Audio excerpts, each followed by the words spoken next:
Okay, so this is the B-hyve Smart Indoor Sprinkler Timer. It's just a little 8-station indoor deal. It's a very inexpensive timer to purchase, probably one of the cheapest timers you can find. Okay, I'm just going to strip back, carefully cutting the sheath, not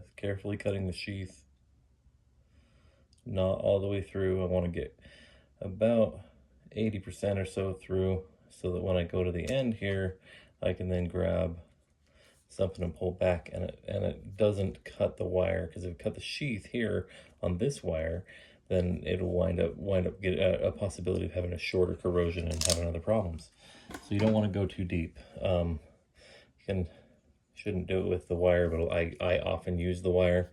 It is bad practice, but I often use the wire to be able to pull that back, simply because the provided nylon strip, which is for the same purpose, is often extremely hard to find. It doesn't, I mean, once it's in there, see, actually it wraps around the wires and makes it harder to use. Then there we go. It does work like it's supposed to, but I often, again, bad practice, pull back using the wire. And then carefully remove, without damaging the wires, remove this piece right there, because you don't need it. In this, I typically trim shorter, but I don't cut it completely off, because that way you can still get a hold of it if you need to.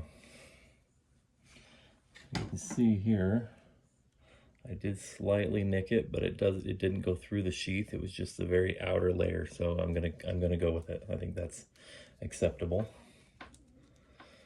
So I did do a little extra here just for that demonstration. I'm actually going to cut it about here, because I only need about 2 inches, because I don't want this hanging clear out.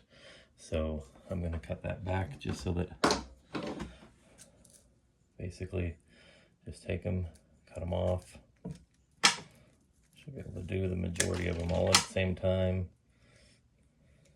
Okay, and then from there, I'm just going to take and use, this is 18 gauge wire, so I will use the 18 slot and just pinch down, cut them off, cut the sheath off, not so that I'm only going in that far and popping it off. Okay, this came with a screwdriver that is made for that size of this one right here. So I'm going to use the provided screwdriver. Okay, as you look through these, you find that white wire. That one is going to be your, now if it's a new installation, I would encourage you to use the white. If it's an old installation, it's already got stuff in the ground, you need to use whatever's being currently used for the common wire on the sprinklers. And I will go with this one right here. No, sorry, that's pump. So sensor, pump, common. These are slightly misaligned, but it's that one right there is the common wire. Again, make sure that these don't stick out, or if the sheath is cut back too far, they can cross over and cause issues for shorting out. So don't do that.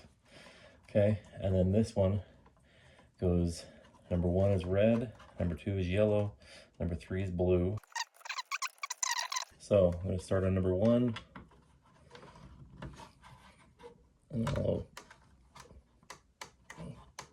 they got those tight. Okay.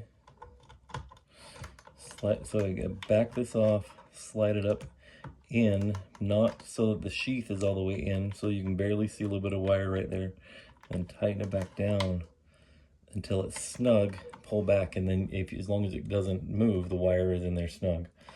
And then I'm going to do that for the rest of these and speed up the video. Okay, I'm going to stop right there to show this one is the common, that one is, you skip that one unless you have an additional white wire, which would be if there were 2 sets of wires coming in tooth sheaths, it would give you two white wires, which would become the common. So now that I don't have one, you skip that, move on to number 5.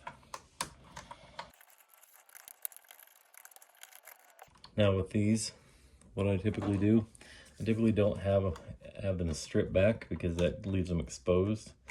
So I mean, there's slight amount exposed here, but a lot of times I'll just cut them off just like that and then wrap them around, so they are still available as spare wires, but they're kind of tucked out of the way, so you don't wind up having problems with this, basically with extra wires being in here, either shorting it out or basically getting in the way so you can't see what's going on. Right now it's pretty clean. It's not, I don't usually have gorgeous clocks wired, but some people do. Some people's stuff looks immaculate. Mine doesn't.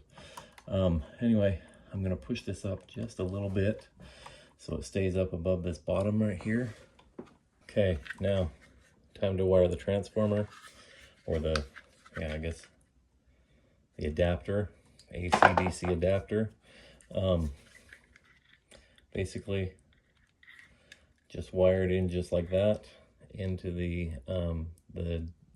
24 volt in.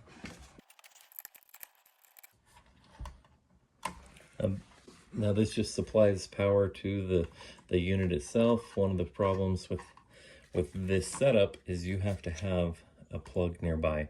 So you need to install this in a location where there is an outlet that you can plug this in. This little shroud is made so that you can have this run down the line with a pipe here that will hold, well, basically this portion.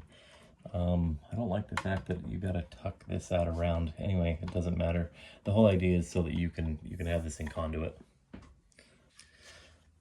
So one thing you want to do is make sure that you don't lose the shroud, because on the back of it is the internet connection information on trying to get this timer up and running. I won't show that because it does allow somebody to be able to hook up to this timer.